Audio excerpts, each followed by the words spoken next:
Bienvenidos todos, gloria a Dios. El domingo pasado predicamos sobre cómo evitar pérdidas y hoy vamos a predicar sobre la opción correcta para que no sigas perdiendo. Claramente, bienvenidos todos, gloria a Dios. El domingo pasado predicamos sobre cómo evitar pérdidas y hoy vamos a predicar sobre la opción correcta para que no sigas perdiendo. Claramente está marcado en la palabra de Dios. Saben que siempre tenemos opciones. Jesús dice que hay un camino angosto y un camino ancho. Hay quienes eligen el angosto, otros eligen el ancho. La Biblia dice que el ancho lleva a la perdición, el angosto lleva a la vida. En el libro de Deuteronomio también aparecen dos opciones, la bendición y la bendición. Hay quienes eligen la bendición, otros eligen la maldición. La bendición tiene que ver con la obediencia, la maldición tiene que ver con la desobediencia. Pero también yo veo claramente en este pasaje marcado dos opciones claras, desde mi punto de vista muy clara, y trajo convicción Dios a mi espíritu de poder compartir esta palabra con todos ustedes, porque entiendo que va a ser determinante, porque hoy seguramente delante de la presencia de Dios vamos a ver claramente estas dos opciones marcadas. He titulado entonces el mensaje la opción correcta para que no sigas perdiendo. Para que entremos en detalle, Isaías capítulo 22 es un capítulo que habla de juicio, donde Dios establece una directiva para este pueblo que había entrado en un camino de perdición, de equivocación, de error, y por supuesto hay cosas que son muy claras desde este punto de vista, así que presten atención por favor. Y las primeras dos opciones que vamos a ver tienen que ver con la visión de Dios o visión de hombre. Miren lo que dice el versículo 1. Profecía sobre el valle de la visión. Otra versión dice profecía sobre Jerusalén, o sea que esto también puede ser profecía sobre la iglesia. Y tiene que ver con la visión de Dios. ¿Qué visión tiene Dios para nosotros? Si nosotros sabemos qué visión Dios tiene para cada uno de nosotros y qué visión tenemos nosotros. A lo mejor nosotros vemos solamente horizontalmente, pero yo, por ejemplo, desde este punto de vista, los puedo ver a otro nivel. Imagínense Dios que está por encima de todo. Él está viendo permanentemente a su pueblo y de repente puede pensar que su pueblo está bien, pero no obstante, Él lo está viendo. Y Él nos está viendo a todos, y esto tiene que ver con lo que Él ve. ¿Y qué ve Dios en nosotros? Imagínense un padre que ve a sus hijos perdiéndose en la droga. Imagínense un padre que está viendo a su familia yéndose por caminos de perdición.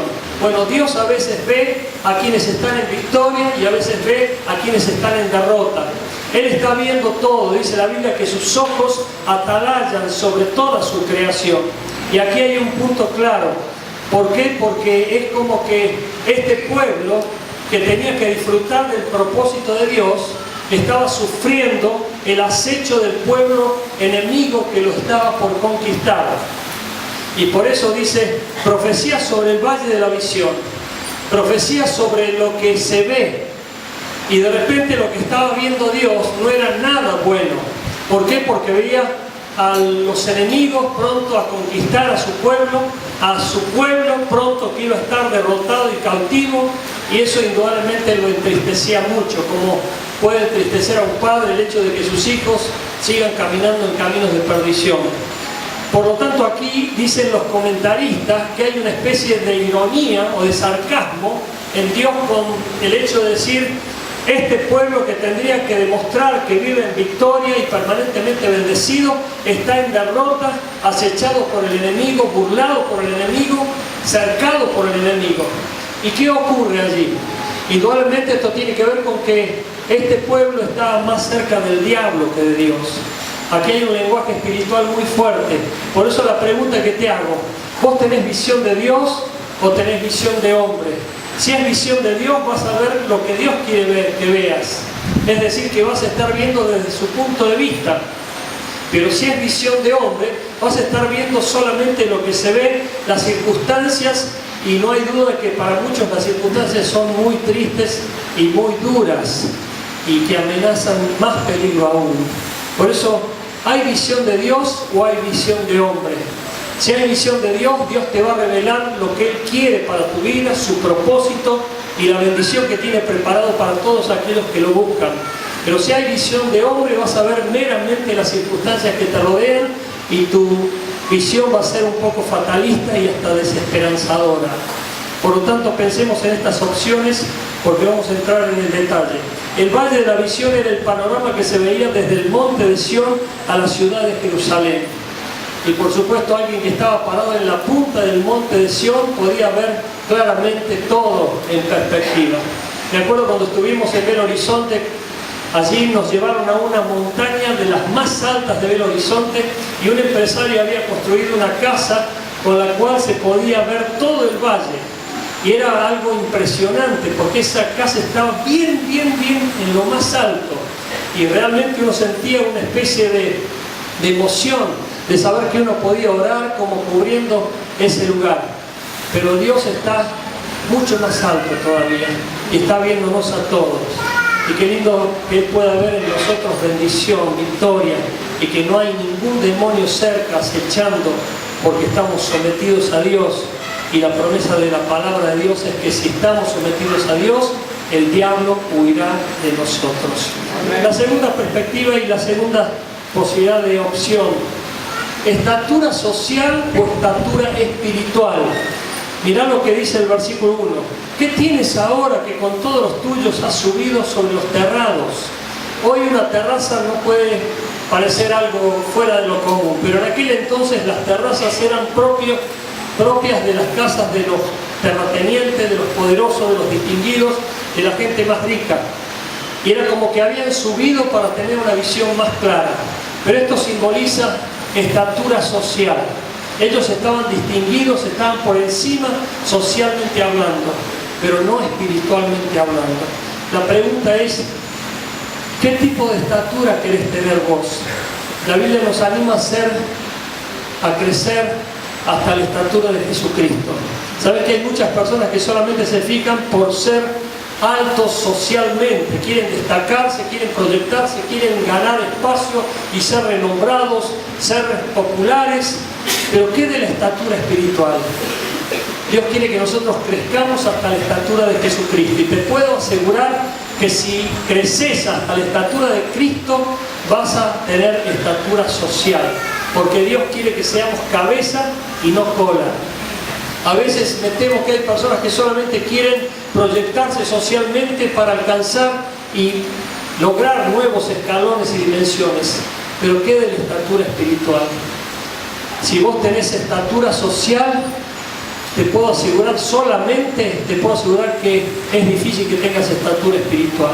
Pero si tenés estatura espiritual, te puedo asegurar que sí también vas a tener estatura social. ¿Están entendiendo?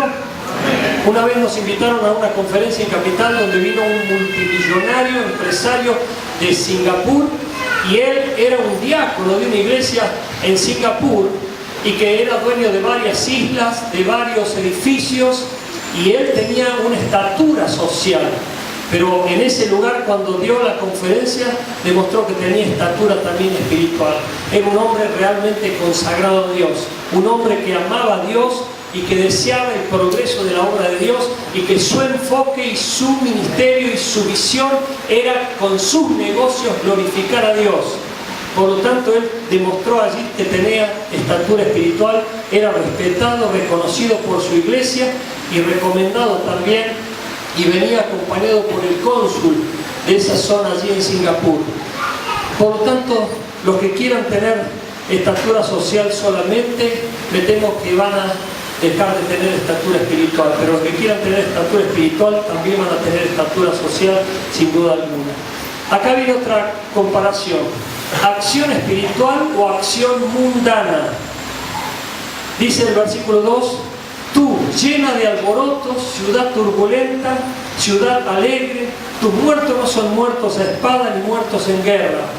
Es decir, que los que morían de muerte natural, o morían por vicios, por sobredosis, por alcohol, o morían por peleas callejeras, pero no por defender a la patria, o defender los derechos, o defender los deberes que tenían que estar allí protegiendo en esa ciudad. En nuestro caso, ¿cómo aplicaríamos esto? Hay personas que no están teniendo acciones espirituales, hay quienes solamente tienen acciones mundanas. Las acciones espirituales tienen que ver con armas espirituales, tienen que ver con cosas espirituales, tienen que ver con los principios del reino, con los principios del Evangelio, tienen que ver con la palabra de Dios, tiene que ver con el ejemplo de Cristo, tiene que ver con hacer las mismas obras que Cristo hizo. Pero las acciones mundanas tienen que ver con lo que hace todo el mundo. Hay personas que hacen lo que hace todo el mundo, pero hay personas que tienen el objetivo de hacer más allá de las cosas que hace todo el mundo y son los que tienen visión espiritual. Por lo tanto, tu trabajo, tu empleo, tu profesión, tu oficio, tu lugar, es un mero pretexto para que sirvas a Cristo si realmente vos estás queriendo crecer en la estatura espiritual. Si no tenés esa perspectiva de vida, has elegido la opción de crecer socialmente, pero no tener una acción espiritual que redunde para la gloria de Dios. ¿Cuántos me están entendiendo? He orado para que Dios esté guiando en este momento precisamente, porque si lo entendés, te puedo asegurar que tu vida va a despegar de una manera como nunca te has imaginado. La siguiente opción que tenemos para contemplar, fíjense, acción de conquista o acción de fracaso. Hay dos opciones. Vos tenés una acción que puede redundar en conquistar un nuevo nivel o una acción que puede redundar en fracasar y volver derrotado abandonando la tarea. Hay muchas personas que sufren de cobardía y como decíamos en los cultos anteriores, ningún cobarde va a entrar al cielo. Así como dice el poeta, trémulo de pavor, piénsate bravo. Bueno, así también nosotros tenemos que seguir porque creemos que Dios está con nosotros y nos ayuda y nos defiende y nos protege. Pero hay personas que sufren de temor, de miedo, de pánico. El pánico es un espíritu inmundo que gobierna a las personas que no tienen una clara identidad. Por lo tanto, hay personas que sufren de miedo, de complejos, se intimidan, no se animan. Pero hay otros que tienen valor, coraje y se animan porque creen en Dios.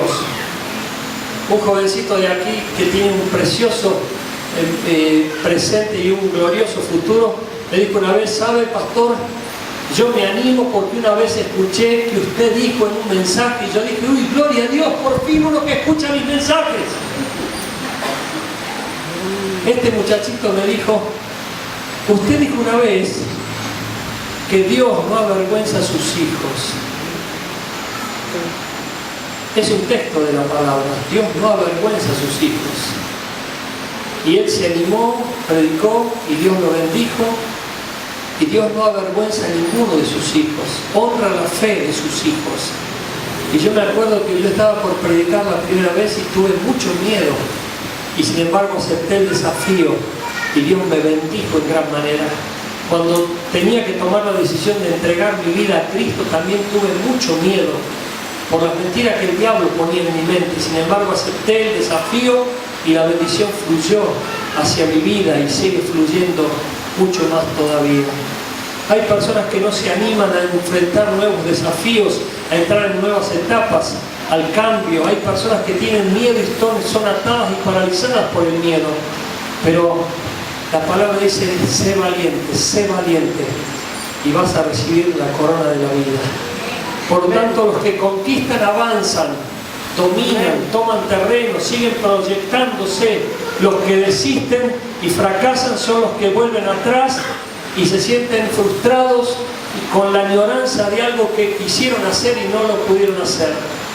Ayer íbamos para Capital y veía en un auto que cargaba un cochecito de esos que llevan de esas motos de carrera, y en el auto había una calcomanía que decía, el que abandone no recibe el premio. Y la Biblia dice justamente que los que corren la carrera y llegan a la meta van a recibir el galardón, van a recibir el premio. Así que animate a entrar en una nueva etapa, animate a aceptar un desafío, siempre confiando en Dios, porque Dios va a bendecir tu vida y Él no va a permitir que seas ridiculizado ni avergonzado bajo ningún aspecto, porque es un Dios protector y que nos bendice siempre. Amén. ¿Cuántos lo creen? Amén. Animate a entrar en nuevas dimensiones y vas a ver cómo Dios va a ayudarte con milagros y maravillas. La siguiente opción que tenemos es ver las circunstancias o ver a Dios. Hay dos opciones aquí. Muchos ven las circunstancias y se asustan, pero mira lo que dice aquí, el versículo 7 y el versículo 8. Tus hermosos valles fueron llenos de carros enemigos, carros del ejército contrario. Y los de a caballo acamparon a la puerta. El enemigo estaba a la puerta, ya al acecho, y desnudó la cubierta de Judá. Y miraste en aquel día hacia la casa de armas del bosque. Acá hay un lenguaje figurado, pero muy interesante. El temor estaba acechando y el enemigo estaba a las puertas. Y vos sabés que el miedo y la prueba descubren el verdadero yo de una persona. Por eso dice, y desnudó la cubierta de Judá. ¿Sabés lo que significa esto? Que se quitó toda la superficialidad, así como el invierno pela los árboles y descubre las ramas, la prueba hace que se caiga todo lo superficial en una persona. Hay personas que se atemorizan, hay personas que empiezan a sufrir el estrés o la taquicardia, o tienen problemas se sienten muy oprimidos, y tiene que ver con el hecho de que están viendo las circunstancias y no ven a Dios. Pero vos podés mantenerte mirando a Dios. Dice la Biblia que Abraham y Moisés y todos los héroes se mantuvieron como viendo al invisible. Jesús dice, puesto los ojos, el autor de los Hebreos dice, puesto los ojos en Jesús, el autor y consumador de la fe. Hay personas que se abruman ante las circunstancias, y yo te quiero animar a que confíes en Dios. Es Él quien tiene la última palabra. Por más que venga la carta y que diga embargo, Dios tiene la última palabra. Por más que venga la carta y diga cáncer, es Dios quien tiene la última palabra. Por lo tanto, pedile a Dios, buscarlo a Dios, y vas a ver cómo Dios va a intervenir con milagros y maravillas. Anímate a creer en Dios y a darle un crédito a Dios. Aquí el pueblo de Israel estaba amenazado y ya estaba mostrando quiénes eran verdaderamente. Y dice, miraste en aquel día hacia la casa de armas del bosque. La casa de armas del bosque era la casa que Salomón había construido, donde tenía un arsenal. Es como que miraban las armas a ver si alguna de ellas les servía, pero dejaron de mirar a Dios. Mantenete mirando a Dios. En medio de la prueba, mantenete mirando a Dios. Señor, yo sé en quién confío. Él va a intervenir a mi favor en el momento más necesario, por lo tanto voy a mantenerme tranquilo, descansado, confiado y reposado en su presencia. Y vas a ver cómo Dios va a asistirte en el momento de la prueba como nunca te imaginaste. La siguiente opción que tenemos, obedecer a Dios o entrar en un desenfreno instintivo por la incredulidad. Y esta segunda parte de la opción no es una frase rebuscada ni caprichosa. Vos tenés la opción de obedecer a Dios o entregarte al desenfreno instintivo que produce la incredulidad y también produce desesperanza. ¿Qué quiere decir esto? Mira el texto del versículo 2 y el versículo 13, que está muy claro, porque aquí hay una orden dada por Dios. ¿Qué hay? Una orden dada por Dios. Mira lo que dice. Por tanto, el Señor Jehová de los ejércitos llamó en este día a llantos y a endechas, a raparse el cabello y a vestir cilicio. ¿Sabés lo que significa todo este lenguaje figurado de endechas, llanto, de raparse el cabello y de vestirse con cilicio? Significa arrepentimiento, significa necesidad extrema de una persona que está sufriendo algo, y Dios llama a eso. Sin embargo, ¿qué hizo el pueblo? Mirá lo que hizo el pueblo. Y aquí gozo y alegría, matando vacas y degollando ovejas, comiendo carne y bebiendo vino, diciendo comamos y bebamos, porque mañana moriremos. ¿Te das cuenta de estas dos opciones totalmente diferentes?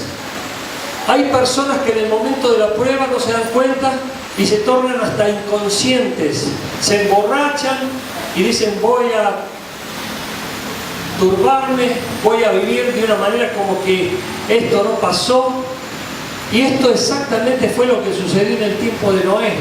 La Biblia dice que mientras el pueblo estaba comiendo y bebían y se daban en casamiento, vino el diluvio y arrasó con toda la humanidad pecadora.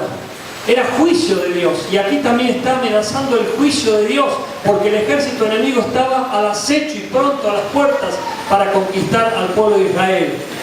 Y sin embargo aquí vemos a un pueblo inconsciente que dijo: bebamos y comamos, tengamos fiesta, parranda, farra, trae el vino, trae el tocadisco. Bueno, ya no existe el tocadisco. Me quedé en el tiempo. Trae el equipo de sonido más poderoso y bailemos, que haya farra. ¿Sabes lo que significa eso? Que ignoras a Dios, que crees que por más que hagas las cosas que hagas, te vas a morir y con tu muerte terminó todo. Pero la Biblia dice claramente que está determinado que el hombre muera y después el juicio. Por lo tanto, Dios va a pedir cuenta de nosotros, de todas las cosas que hayamos hecho y aún de las que hemos pensado y aún de las que hemos omitido hacer, porque Dios está tomando cuenta de todo eso. Por eso hay dos opciones claras. En la prueba vos podés obedecerle a Dios, que dice: arrepentite, humillate y buscad en mi presencia, y vas a ver cómo traigo tiempos de refrigerio y te envío el socorro milagroso que necesitas en el tiempo de la prueba. O seguir desenfrenadamente caminando en camino de perdición, haciendo las cosas como si Dios no existiera. Hay personas que asumen este camino equivocado y terminan en perdición y pierden muchísimo más de lo que se hubiesen imaginado. ¿Cuántos me están entendiendo? Y por último, o entrando en la etapa final, ¿más pérdida o promoción? Acá hay varios versículos que necesitamos ver. El versículo 15, 19 y 20 dice: Jehová de los ejércitos dice así: ve, entra a este tesorero, a Sebna, el mayordomo, y dile: te arrojaré de tu lugar y de tu puesto te empujaré. En aquel día llamaré a mi siervo Eliaquim, hijo de Hilcías. No sé si te das cuenta, pero aquí dice Dios: Sebna va a perder todo, pero Eliaquim va a recibir todo.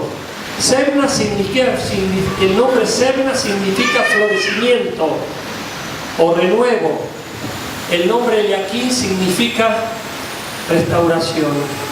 Por más que estés floreciendo económicamente, floreciendo intelectualmente, floreciendo en todos los órdenes que quisieras, si no agradas a Dios y si no tenés la estatura espiritual, aquí dice Dios que lo podés perder todo. Pero si estás agradando a Dios, podés ganarlo todo. Eliaquim es restauración. Y Dios no quiere que sigas perdiendo. Dios quiere que esa maldición se corte definitivamente. Hay quienes han perdido amigos, hay quienes han perdido estima, confianza, hay quienes han perdido oportunidades, han perdido muchas cosas, pero Dios no quiere que sigas perdiendo. Dios quiere que a partir de hoy empieces a ganarlo todo y a tenerlo todo, porque Él quiere dártelo para que lo glorifiques a Él, lo honres a Él y puedas crecer hasta la estatura de Jesucristo. Por eso hay una promesa para todos, y yo te invito, iglesia, que la tomes. Yo ya la tomé. En el versículo 22 y el versículo 23 dice: y pondré la llave de la casa de David sobre su hombro, y abrirá y nadie cerrará, cerrará y nadie abrirá, y lo hincaré como clavo en lugar firme, y será por asiento de honra a la casa de su padre. Esto es lo que quiere hacer Dios con su pueblo. Un pueblo de honra, un pueblo firme, un pueblo que lo represente y que pueda abrir puertas que nunca se imaginó abrir y cerrar puertas de maldición que nunca más se van a abrir.